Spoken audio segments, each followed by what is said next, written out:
Yo, I like that one. It's pretty smooth, ain't it? The horns, let the horns blow. Man, That's it pretty be smooth. Club Keep It P podcast over here in the background. Y'all don't even know. I swear they don't. Medical racism in history causes health inequities for Black Americans. Remember that they said Black Americans in the beginning, y'all. Remember In that. the title. Black Americans, here we go. In the title. Health, the health inequities for Black Americans documented in a series of stories by the Associated Press have their root in long history of medical racism. The AP has collected a small sample of history related to the every phrase of life. So it says James Marion Sims, the 19th century surgeon, heralded as the father of modern gynecological medicine, pioneered a treatment for vasculovaginal fistula, which a condition affects the bladder and the control of fertility of women. Between 1845 and 1849, Sims carried out of once experimental surgery treatment on a dozen enslaved women without the use of anesthesia.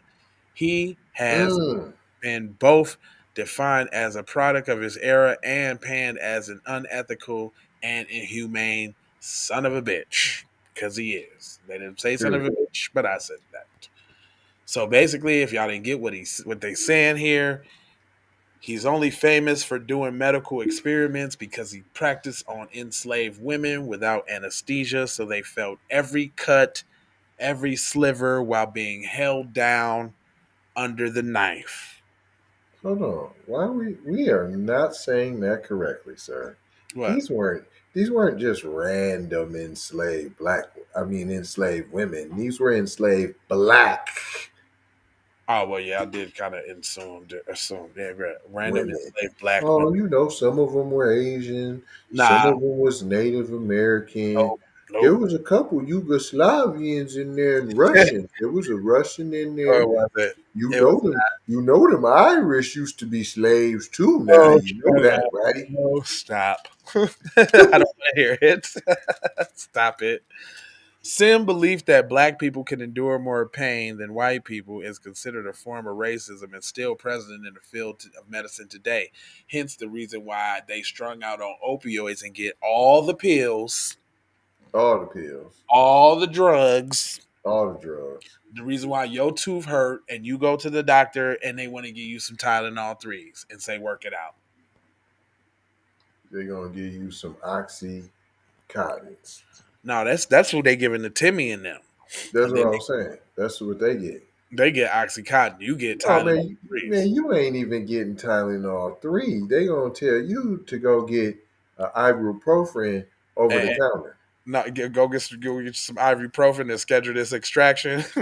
I promise you, that's what I got. Some ibu. We'll give you some ibu. You can go get some ibuprofen, cuz. And then schedule this extraction is what you better do.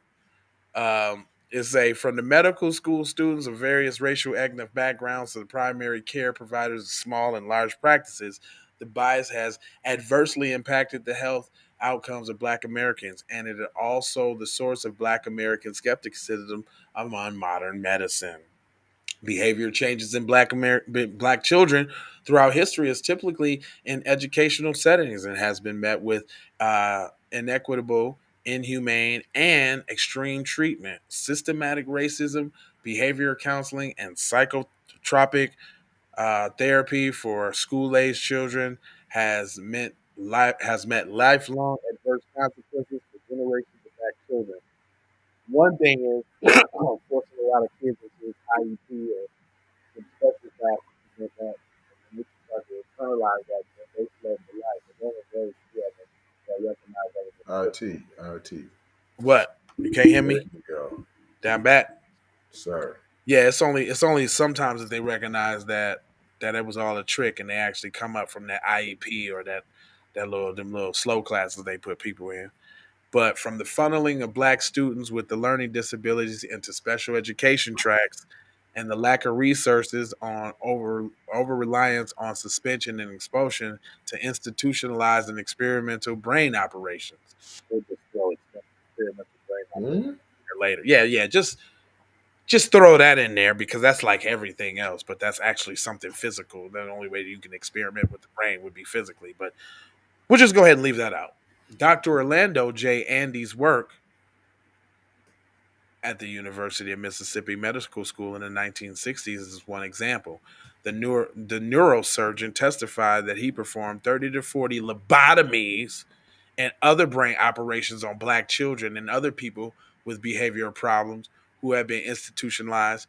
Throughout Andy's said his operations were the lasting result for patients who live with uncontrollable, destructive, hyperactive, or procedures that performed on institutionalized black boys as young as 6. Some patients live the rest of their lives with the deteriorated intellectual capacity. So basically, if y'all don't know what a lobotomy is, they used to stick stuff up your nose and yank at your brain stuff and drill holes in your brain and let fluid leak out and just do all type of crazy stuff. Matter of fact, I just heard a story the other day that the Kennedys had a retarded kid and they sent her to get some sort of kind of lobotomy. And once she was lobotomized to the point where she couldn't talk again, and they let her live her life out.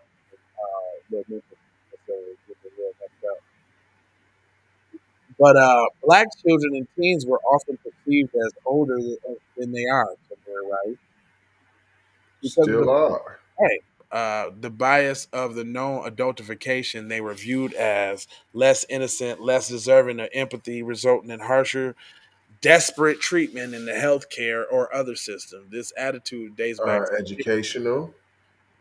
dates back to slavery when black children as young as 2 were made to work and were punished for developmental behavior according so now they rationalize and slave masters, females and males, beating kids as young as 2, killing them. I bet y'all didn't know another little fun fact. Most of the murders of slaves in the North came from white women beating the shit and killing kids. Did y'all know that? Mm. Yeah, most of the murders of slaves in the North came from white women beating kids. They used to beat them to death and gouge their eyes out. Everything, just real terrible with the kids. But they don't talk about that though. Research shows that the attitude still drives disparities in outcomes of black children and teens, and the Yale study found that black children are 1.8 times more likely to be physically restrained in a hospital emergency room than white kids. A gap that, you know what? When I was a kid and I got stitches, I remember putting me in some little mummy thing. Mm. I got stitches on my finger right here, and I was in this little thing that had me all wrapped up, and the only thing out was my hand. I couldn't even move to get the stitches. I remember that, and I really hated that experience. Just Mm. I remember that. I remember that. The university, Torturing them little black kids any way we can. yeah, I remember being. It's just like it's called a Indian rap or something like that, or something like that. That's what the name of the thing It's was. called a torture little black kids rap. Right, but I never seen it again, and I remember it. You lay in it, and they wrap you up tight as hell with Velcro, and the only thing hanging out was my hand, so they could put the stitches in my finger. And then I guess maybe as I was a kid, I might have wiggled around and all of that, but it definitely wasn't a pleasant experience. I can tell you that. Like they said, they use it 1.8 times is more often with black kids, meaning you don't have to. It can be done without. You can be a little bit more gentle, a little bit more empathetic. Right, Maybe see the black kid as possibly, maybe even kind of, sort of your kid, maybe. right. Hmm. Harriet Washington, author of the book. Hold up. So. Wait a minute though. It says even in death, Black Americans haven't escaped racist acts to find them, and the dignity of their final resting places should have been afforded them. Grave diggers were often hired to exhume and remove bodies of black peoples for the sake of medical research and studies, unbeknownst to the family members. Nah, y'all knew y'all was gonna do that from the beginning. It's probably y'all was selling the bodies. Basically, is what they was just saying. They were Period. selling the bodies to the white people for medical research. So if you were selling the bodies, you were selling them live and dead too. Yep, both of them. Period. Right You can after the track. funeral, they never even went down in there. As soon as the I'm funeral saying, over, I'm saying, I'm saying the doctors knew the medical conditions of everybody, and as soon as somebody needed a heart, as soon as somebody needed a liver, as soon as somebody needed a kidney, as soon as somebody needed any transplant, they died during the toothache. right? Oh, shit. Ear infection. They just died. I don't know what. We don't know what happened. Right. Regular checkup, and they just croaked. We don't know. Think about how many times Oh, that had happened. Medina. Dude, my granddaddy died in 1985. I remember the only thing I remember about my grandfather is he had a party the day before he died. And what I learned is that he went to the hospital before and his appendix had bursted. And they sent him home and let him go. And guess what? As a result of that, all of his kids got like a little settlement because of it. And Mm. that's at the hospital in Chicago that everybody Saint Bernard Hospital, the killer Saint Bernard, I guess that's what it is because a lot of people die there or whatever. But that happened to my granddad. Yep, he went to the hospitals. His appendix busted. They didn't say nothing about it. Patched him up, sent him home, and then he later died. That happened. R.I.P. though. Yep, R.I.P. Medical whoop de woos. Yep, that happened. Real talk. Um, Shit, when my mom was just in the hospital recently, she contracted goddamn pneumonia in hospital. Damn. Like was close to croaking too. Like, and then she was saying that, like, that's why I was up there so much. She was saying them people wasn't treating and doing right. And we had 24-hour watch. Her sisters and everybody was up there. We stayed up there. You got to do that for your people.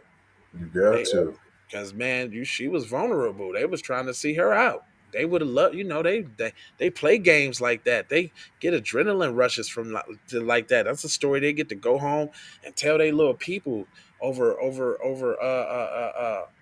potato salad with raisins in it.